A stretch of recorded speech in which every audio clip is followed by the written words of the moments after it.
ॐ यो भूतं च भव्यं च सर्वं यश्चाधितिष्ठति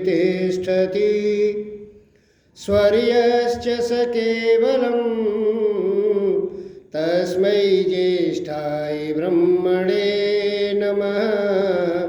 तस्मै ज्येष्ठाय ब्रह्मणे नमः।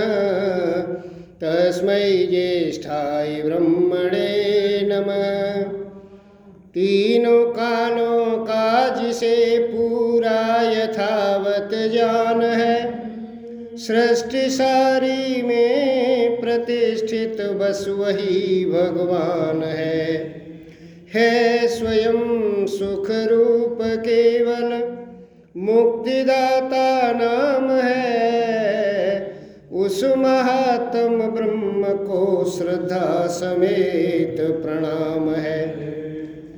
जिस बुद्धि को मांगते साधु संत सुजान, उस बुद्धि का है प्रभो देना हमको दान। वेद स्वाध्याय सत्संग करते रहो, वेद स्वाध्याय सत्संग करते रहो। एक दिन प्राप्त सद्ज्ञान हो जाएगा।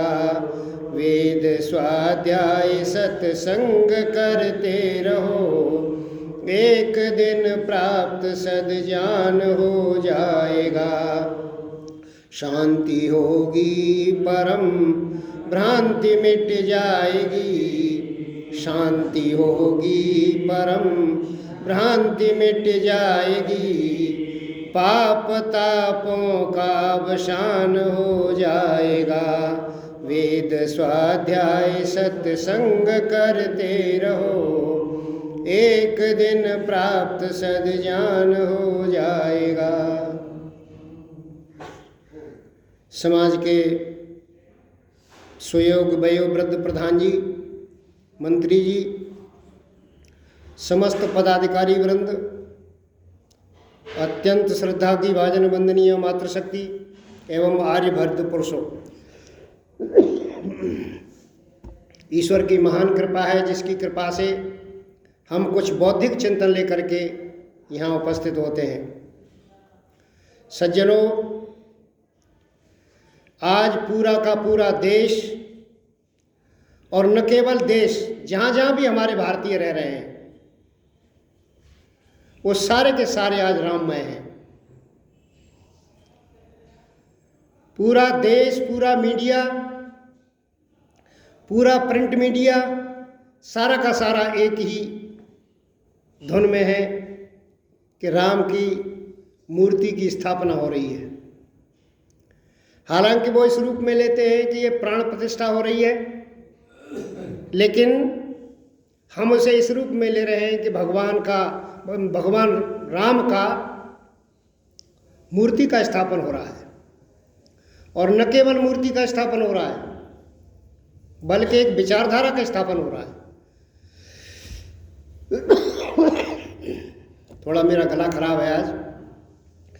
तो मूर्ति का स्थापन जो है, आर्य समाज में मूर्ति की पूजा वर्जित की गई है।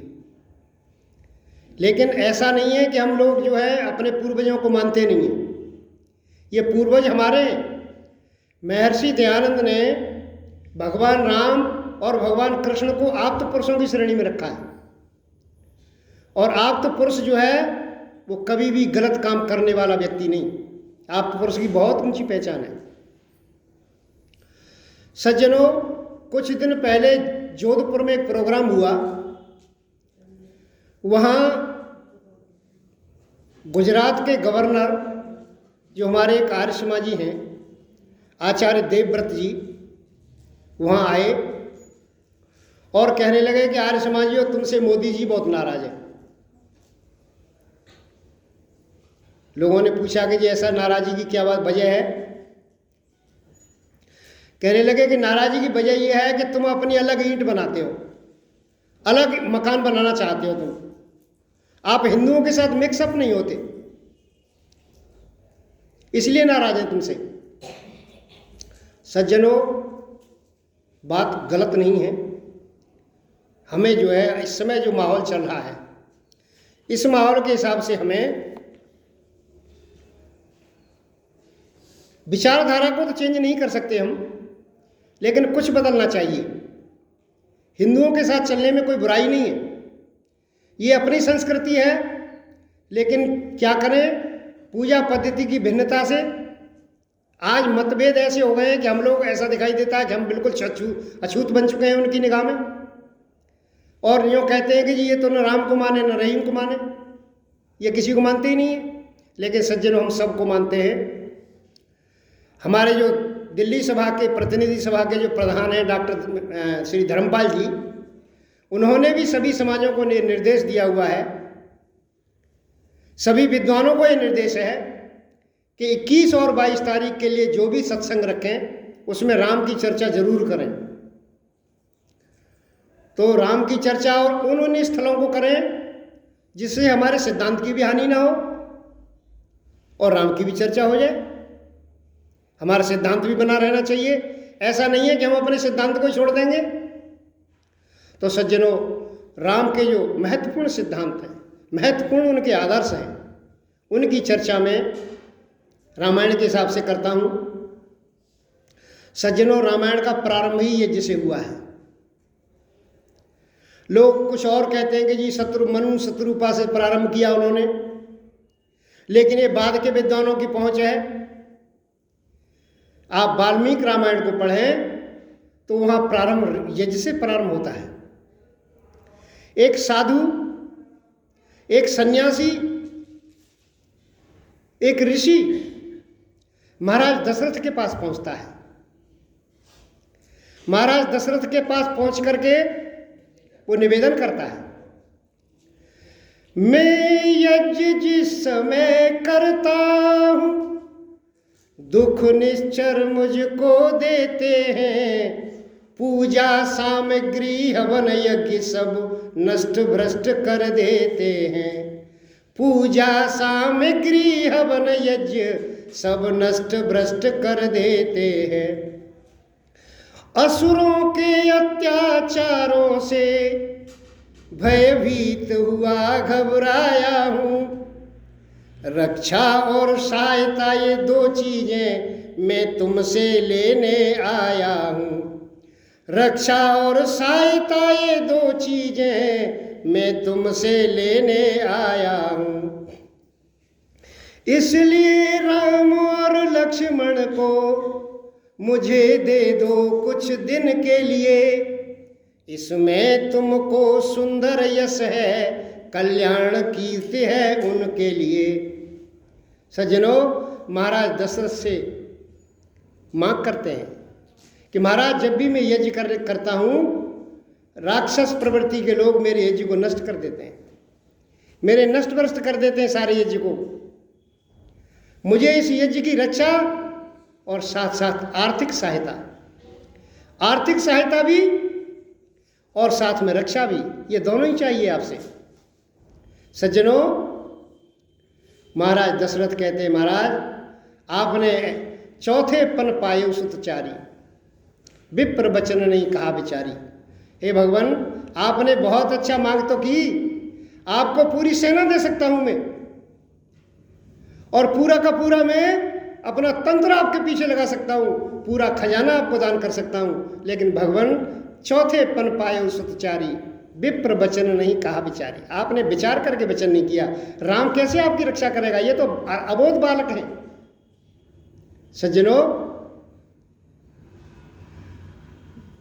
विश्वामित्र कहते हैं, राजा तुझ जैसे ज्ञानी को ऐसा विचार नहीं सोता है, सब सर के बाल सफेद हुए अब भी माया में ममता है, सब सर के बाल सफेद हुए अब भी माया में ममता है।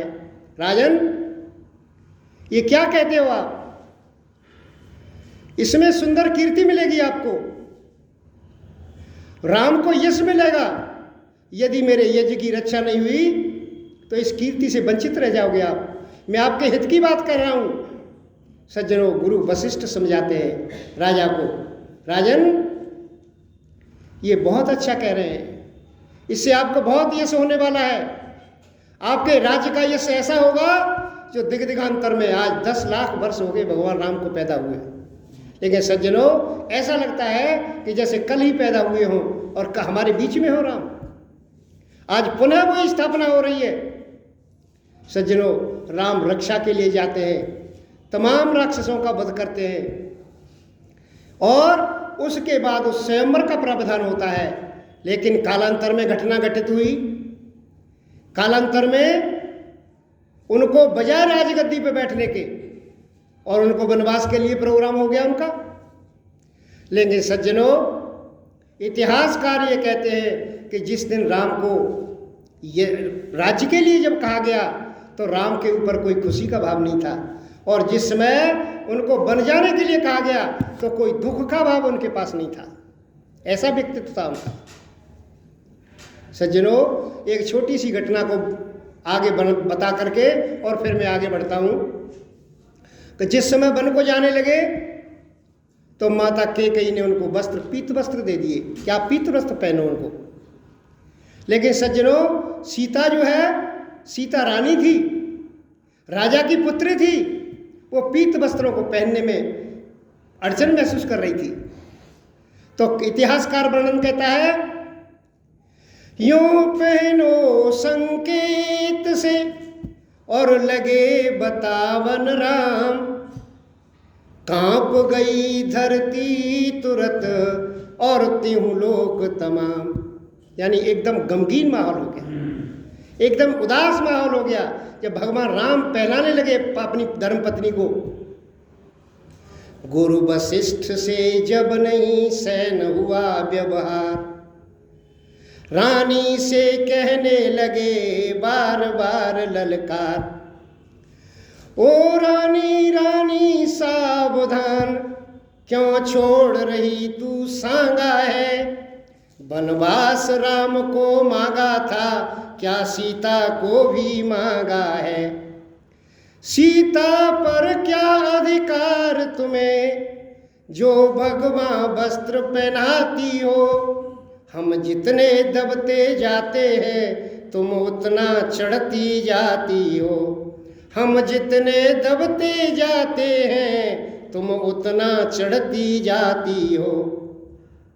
सज्जनों, गुरु वशिष्ठ आगे आते हैं, कहते हैं रानी ये वनवास तो भगवान राम को हुआ है, आपने सीता के ऊपर क्या तुम्हारा अधिकार है कि जो तुम उनको भगवा वस्त्र पहनाती हो। सज्जनों, लक्ष्मण जी कहते हैं महाराज, यद्यपि गुरुजी ने कहा बिल्कुल ठीक विचार, किंतु हमारी मात को है ये अस्वीकार। लक्ष्मण जी कहते महाराज आपने बिल्कुल ठीक कहा है कि सीता को वनवास थोड़ी हुआ है, लेकिन हमारी माता माँ सीता ये कहती हैं, सीता कहती जब स्वामी मेरा तपसी वाने में जाता है, तो दासी का रानी समान जाना कब शोभा पाता है, तो दासी का रानी समान जाना कब शोभा पाता है। रजनी है साथ चंद्रमा के, दिन करके साथ सदा दिन है, जब स्वामी मेरा तपसी है तो दासी पहले तपस्विन है। सज्जनों, लक्ष्मण जी कहते हैं कि ये माता सीता को स्वीकार नहीं है। माता सीता ये कहती हैं कि जब स्वामी मेरा तपस्वी वेश में जाता है तो मैं रानी बन के नहीं जा सकती। सज्जनों, उस समय के गुरुओं का क्या स्थान था राज में, पब्लिक में क्या गुरुओं का स्थान था। हमारा देश धर्म के ऊपर चलने वाला देश है। मैं गुरु वशिष्ठ कहते हैं कि रानी ये कहती हैं, सीता ये कहती हैं कि मैं तपस्वी वेश में जाऊंगी। सज्जनों, निवेदन करते हैं सीता से, कहते हैं वन में जा कर के बेटी तुम मन चाहा वेश बना लेना, योगिन बनना तपस्विन बनना चाहे अंग विभूति रमा लेना, योगिन बनना तपस्विन बनना, चाहे अंग विभूति रमा लेना। हम बूढ़ों के आगे तो तुम रानी ही बनी रहो बेटी, मैं उससे पहले तपस्विन हूँ ऐसे मत वचन कहो बेटी। सज्जनों, गुरु वशिष्ठ कहते हैं, ऐसा स्थान था गुरुओं का। कहते हैं मेरे सामने तो आप रानी ही बनी रहो, आप भगवा वस्त्र में मत पहनो। और सज्जनों, और इतिहासकार कलम तोड़ देता है लिखने में। कहते हैं योगिया वेश में तुम्हें यहाँ, योगिया वेश में तुम्हें यहाँ, ये नेत्र देख यदि पाएंगे तो नहीं खुलेंगे, खुले अगर तो खुले खुले रह जाएंगे, यदि नहीं खुले तो खुले अगर तो खुले खुले रह जाएंगे। इसलिए राज रानी तुमसे हम यह वरदान मांगते हैं, तुम रानी बनकर ही जाओ बस इतना दान मांगते हैं। सज्जनों, ये गुरुओं का स्थान था हमारे यहाँ। हमारे गुरु राजा प्रत्यक्ष जब न्याय किया करता था तो गुरु वशिष्ठ उसके पास बैठा करते थे, और जब न्याय करते समय गुरु वशिष्ठ की आज्ञा हो जाती थी, उस समय जो है उस न्याय को अंतिम फैसला मानते थे। आज वो स्थिति नहीं रही हमारी, आज हमारी वो स्थिति नहीं है। आज पूरे के पूरे अपराध किया हुआ व्यक्ति जेल से छूटा हुआ है। एक और सरकार राम के राज्य का स्थापन कर रही है, एक और अपराधियों को छोड़ रही है, सारे देश में उसकी निंदा हो रही है।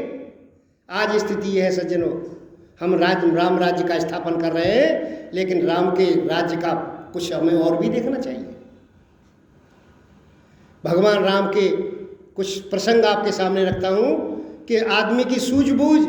आज भगवान राम के कीर्तन करते हैं हम लोग, उनके नाम का कीर्तन करते हैं, आखिर कोई बात तो होगी उनमें। सज्जनों, जिस समय भरत को बुलाया जाता है, कहते हैं भैया आप जो है इस राज्य को संभालिए। माता कौशल्या कहते हैं कि तुम्हारी माता ने तुम्हारे लिए राज्य मांग लिया है, आप अपने राज्य पे बैठो, हमारे बेटे तो वन को चले गए। सज्जनों, भरत जो है 36 वाल्मीकि रामायण के श्लोक हैं जिनमें भरत ने कसम खाई है। कहते हैं उभय संध्या शयानस्य यद पापम परिकल्पते, दोनों समय जो व्यक्ति संध्या नहीं करता और जो पाप उसको लगता है, तच्च पापम भवे तस्य यस्यार्यो अनुमते गता, वो पाप माता मेरे को लगे यदि मेरी राजी से भगवान राम वन को गए हों। ऐसे ऐसे 36 कसमें खाते हैं, 36 श्लोकों में कसमों का वर्णन है। कहते हैं माता मेरा कोई पता नहीं, मैं राज्य पर नहीं बैठूंगा, गद्दी पर नहीं बैठूंगा मैं। वशिष्ठ समझाते हैं कि भाई संसार का सार यही है, पिताजी तुम्हारे चले गए हैं, अब आपको राज्य संभालना चाहिए। कहते ले गुरुजी मैं राज्य पर नहीं बैठूंगा। और तुरंत जो है पूरी सेना के साथ राजा वशिष्ठ साथ जाते हैं, राजा जनक साथ जाते हैं, गुरु वशिष्ठ साथ जाते हैं, सारी सेना साथ में, तीनों माताएं साथ में, और भगवान राम को निवेदन करते हैं जा करके वन में वापस बुलाने के लिए। पूरी सेना पंचवटी पे पहुंचती है, भगवान राम पंचवटी पे विराजमान है। वहां जाकर के सज्जनों दूर से दिखाई दे रहे हैं कि भगवान राम वो हैं। भगवान राम इधर से भाग रहे हैं और भरत उधर से भाग रहे हैं, दोनों जैसे एक बाजी को जीतना चाहते हैं। ऐसा लग रहा है कि दोनों जो है मिलने के लिए आतुर हैं। क्या बाजी है? श्री भरत चाहते थे पहले चरणों में शीश झुका लूं मैं, भगवान चाहते थे पहले छाती से इसे लगा लूं मैं। भगवान राम कहते हैं कि मैं इसको जैसे मिले मुझे मैं अपनी छाती से लगाऊंगा सज्जनों, और भरत चाहते हैं कि भगवान राम के पैर छुएंगे हम। ये भाइयों का प्रेम था। आज वो प्रेम नदारत है, आज वो भाइयों का प्रेम नहीं रहा। आखिर रघुबर की जीत हुई,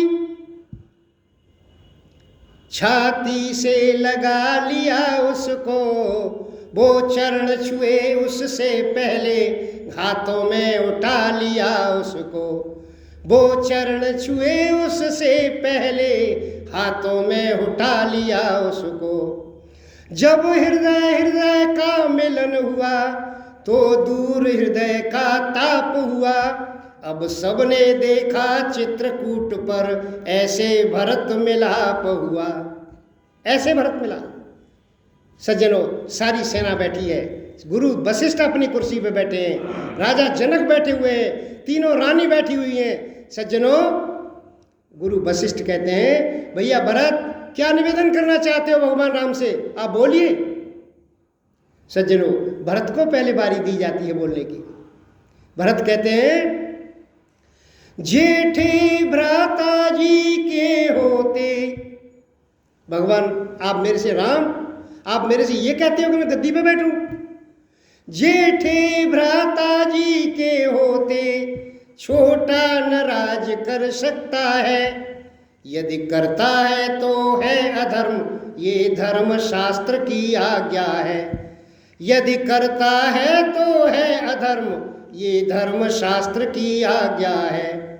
जब बात धर्म अधर्म की हो तो कर्मशील क्या कर्म करे, हे राघव आज्ञा देते हो इस समय भाई भरत अधर्म करे। भगवान आप ये कहते हो कि मैं अधर्म करूं? बड़े भाई के मौजूद रहते मैं राज्य पर कैसे बैठ सकता हूं? जन्मे एक संग सब भाई, भोजन शयन केल लड़काई, विमल बंश या अनुचित एकू, बंद विहाय बड़े अभिषेकू। भगवान राम कहते हैं, भैया ये तो हमारे जो परंपरा में बड़ी अनुचित बात है कि हम सारे के सारे भाई एक साथ पैदा हुए, एक साथ खेले हैं, लेकिन मुझे राज्य दे रहे हो आप? सारे भाइयों को मिलना चाहिए था ये। सज्जनों, भगवान राम बड़े व्याकुल हो जाते हैं। भगवान राम कहते हैं कि मैं नहीं कहूँगा तुमसे ये, तुम भाई भरत अधर्म करो, मेरा उपदेश यही होगा, तुम पुण्यशील सत्कर्म करो। मेरा उपदेश यही होगा, तुम पुण्यशील सत्कर्म करो। लेकिन पितुमा की आज्ञा का पालना ये धर्म कहाता है, अगर ये आज्ञा टाली जाए तो फिर अधर्म हो जाता है। जब बात धर्म अधर्म की हो तो कर्मशील क्या कर्म करे, हे आज्ञा देते हो भरतलाल ये भाई राम अधर्म करे। राम कहते हैं, भरत तुम ये कहते हो कि मैं धर्म करूं? मुझे पिता और माता ने आज्ञा दी है कि मैं वन को जाऊं, मैं वन से कैसे वापस हो सकता हूं? सज्जनों, गेंद बनाई हुई है, गेंद। लेकिन उसके तुरंत बाद जब महाभारत काल आया, महाभारत काल में कहता है कि सूचाग्रभागम न दास्यामि युद्धम बिना केशव, मैं सुई की नोक के बराबर नहीं दूंगा। ऐसा परिवर्तन हमारे देश में आया, संस्कृति का लोप हो गया सारी का। और सज्जनों, महात्मा पंडित दहलवी जी, रामचंद्र दहलवी जी बड़ी बढ़िया कहानी सुनाया करते थे। एक बार इलाहाबाद की गाड़ी में बैठ के जा रहे हैं वो, तो एक व्यक्ति रामायण पढ़ रहा, सुबह सुबह जब दिन निकल रहा तो सुबह सुबह रामायण पढ़ रहा, बहुत स्वर से रामायण पढ़ रहा। दहलवी जी सुनते रहे, कहने लगे, भाई बहुत अच्छी रामायण पढ़ते हो आप, बड़ा अच्छा स्वर है आपका। महाराज पूछो मत, गेंद बनाई हुई है दोनों भाइयों ने, वो उसकी गेंद अपनी तरफ फेंक देता है, वो उसकी तरफ फेंक देता है। कहने लगे, बहुत बढ़िया पढ़ते हो भाई, अच्छा अब ये बताओ कि आप यहाँ जा कहाँ रहे हो? बोल जी इलाहाबाद जा रहा हूँ, आजकल जो प्रयागराज हो गया है। बोल क्यों जा रहे हो इलाहाबाद? कि एक छोटा सा केस है। बोल कैसा केस है? बोल कोई नहीं, अपने एक भाई से मुकदमा, एक जमीन के टुकड़े पे मुकदमा चल रहा है। रामायण पढ़ता है, भाई भरत और राम का संवाद पढ़ता है, और भाई से मुकदमा कर रखा है। तू ऐसा कर, रामायण छोड़ करके महाभारत शुरू कर दे पढ़ना। आज ये स्थिति हो रही है। लेकिन भगवान राम लौटे नहीं उसके कहने से। सज्जनों, एक दूसरी भगवान राम की सूझबूझ दिखाता हूँ। जिस समय लक्ष्मण को शक्ति लग गई, लक्ष्मण को शक्ति जब लग गई तो भगवान राम बड़े व्याकुल हुए। माता सुमित्रा को क्या कहूंगा जाकर के, कैसे जवाब दूंगा उसको जाकर के माता को। सज्जनों बड़े परेशान होते हैं। विभीषण मौजूद था। विभीषण ने कहा कि महाराज ये अमोघ शक्ति है, इसका प्रभाव बड़ा दूरगामी है और ये जो है मूर्छित अवस्था को दूर नहीं कर सकती। इसका इलाज केवल और केवल सुषेण वैद्य के पास है। आप सुषेण वैद्य को बुलाइए। तो लोगों ने तो ये वर्णन किया कि वो पूरे घर को ही उठा लाए हनुमान जी वहाँ से, लेकिन ऐसा नहीं है। वैद्य जो है आज भी, जब हमारे वैद्य का काम बचाना है, जीवन को बचाना होता है। आज भी दोनों सेनाएं लड़ रही हो, हिंदुस्तान और पाकिस्तान की, तो डॉक्टर के ऊपर कोई गोली नहीं चलाता। डॉक्टर की कार अबाध गति से दोनों जगह जा सकती है, दूसरे की सीमा में भी जा सकती है, वहाँ भी कोई रोकने वाला नहीं है उसको। कोई सैनिक हमारा यदि घायल पड़ा है तो वहाँ जाएगी। ठीक उसी तरह से सुषेण वैद्य को वहाँ लाया गया। और जब सुषेण वैद्य आए, उनसे कहा कि भैया मेरा भाई मूर्छित अवस्था में पड़ा है, इसकी इलाज करिए आप। तो सुषेण वैद्य कहने लगा, महाराज आप इलाज कहते हो, मैं इसका इलाज करूं? कैसे इलाज करूंगा इसका? मैं वैद्य दशानन के घर का किस तरह आपका काम करूं? अनुचित होगा अगर लंकापति के बैरी को आराम करूं। अनुचित होगा अगर लंकापति के बैरी को आराम करूं। महाराज मैं तो रावण का राजवैद्य हूं, मैं आपका इलाज कैसे कर सकता हूं? मेरे ऊपर देशद्रोह का मुकदमा लग जाएगा, कोर्ट मार्शल कर देगा रावण, मेरे को फांसी पर लटका देगा। भगवान आप कैसे कहते हो मेरे से? इसमें प्रत्यक्ष बुराई है, कैसे यह कार्य किया जावे? हे राघव आज्ञा देते हो, इस समय अधर्म किया जावे। आप अधर्म की आज्ञा देते हो? आपको तो धर्म का अवतार बताते हैं लोग। ऐसा कैसे हो सकता है? मैं इसका कैसे इलाज कर सकता हूं? यों सुनते ही चौंक कर बोलो ढेर रघुराय, धर्म छोड़ने की कभी राम न देगा राय। जिस धर्म हेतु निज राज गया, श्री पितृदेव का मरण हुआ। जिस धर्म हेतु प्रिय भरत छुटा, सीता प्यारी का हरण हुआ। उसी धर्म पर लक्ष्मण भी यदि मर जावे तो मर जावे। आवाज यही होगी मेरी, बस धर्म नहीं जाने पावे। भगवान राम कहने लगे कि भैया यदि तुम्हारा धर्म संकट में है तो बिल्कुल आपको इलाज करने की जरूरत नहीं है। मेरे भाई का इलाज मत करो आप बिल्कुल। सज्जनों भगवान राम के शब्द सुन करके सुषेण वैद्य पैरों में गिर गया। भगवान राम के पैरों में गिर गया। कहता है प्रभु सचमुच है धर्म अवतार, मैं दर्शन पाकर धन्य हुआ। मेरा जड़ जीवन जड़ शरीर इन शब्दों से चैतन्य हुआ। हे नाथ धर्म चर्चा की थी मैंने आपकी परीक्षा को, अन्यथा दास तो आया है करने स्वामी की सेवा को। लंका में रहते भी सुषेण है नहीं दशानन के दल का, सहकारी है सहयोगी है ये सदा विभीषण मंडल का। महाराज मैं रावण का राजवैद्य जरूर हूं, लेकिन वोट विभीषण को देता हूं। मैं विभीषण के साथ रहने वाला आदमी हूं, मैं आपका अवश्य इलाज करूंगा। सज्जनों भगवान राम विपत्ति के समय भी धर्म नहीं छोड़ते। आज हम उनका कीर्तन ऐसे ही थोड़ी ना करते हैं, उनके नाम का कीर्तन करते हैं हम लोग। सज्जनों एक प्रसंग और सुना करके अपनी वाणी को विराम दूंगा। जिस समय मेघनाथ मारे जाते हैं, मेघनाथ मर गए तो उसकी पत्नी थी प्रमिला। उस प्रमिला को पता चलता है, उस प्रमिला से कहा जाता है कि तुम्हारे पति वीर गति को प्राप्त हो गए।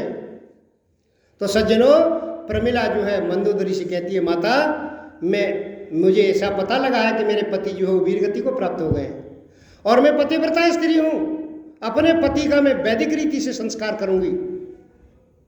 लोग कहते हैं कि वो सती होने के लिए गई थी, ऐसा नहीं है। वाल्मीकि रामायण में ऐसा नहीं है। वाल्मीकि रामायण में वर्णन है कि वो जो है पतिव्रता स्त्री थी और उसने कहा कि मैं वैदिक रीति से करूंगी। मंदोदरी कहती है बेटी, कोई माई का लाल पैदा नहीं हुआ जो भगवान राम के पास से तेरे पति की लाश को ले आवे। फिर माता क्या होगा? बोल होगा, तू ऐसा कर कि डोले में बैठ करके चली जा और भगवान राम से निवेदन करेगी तो तेरे पति की लाश तुझे वो दे देंगे। सज्जनों, प्रमिला कहती है माता क्या उल्टी बात करती हो आप? मैं चले जाऊं राम के दल में, मुझे वो गिरफ्तार कर लेंगे और कहेंगे अपनी प्रमिला ले जाओ और हमारी सीता दे जाओ। मंदोदरी कहती है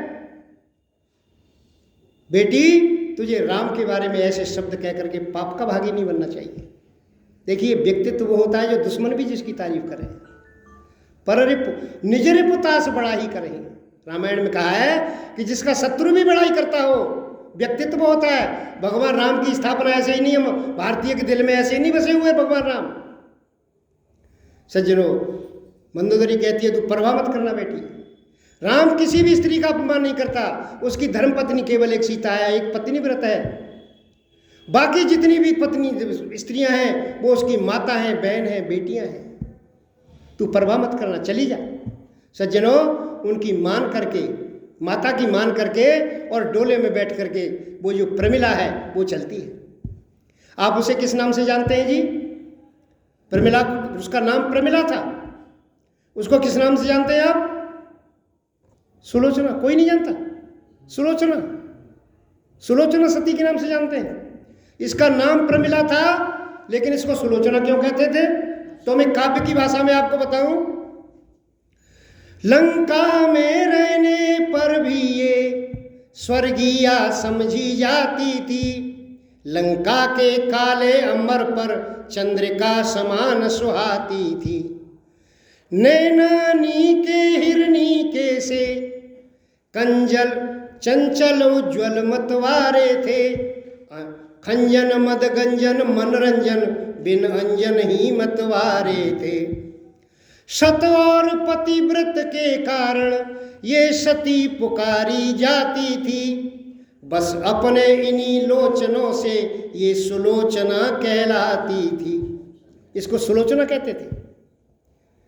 जब सुलोचना के चलने की खबर और राम के खुफिया तंत्र ने राम को दी कि महाराज एक स्त्री जो है एम्पाला कार में बैठ करके राम के दल की तरफ बढ़ रही है,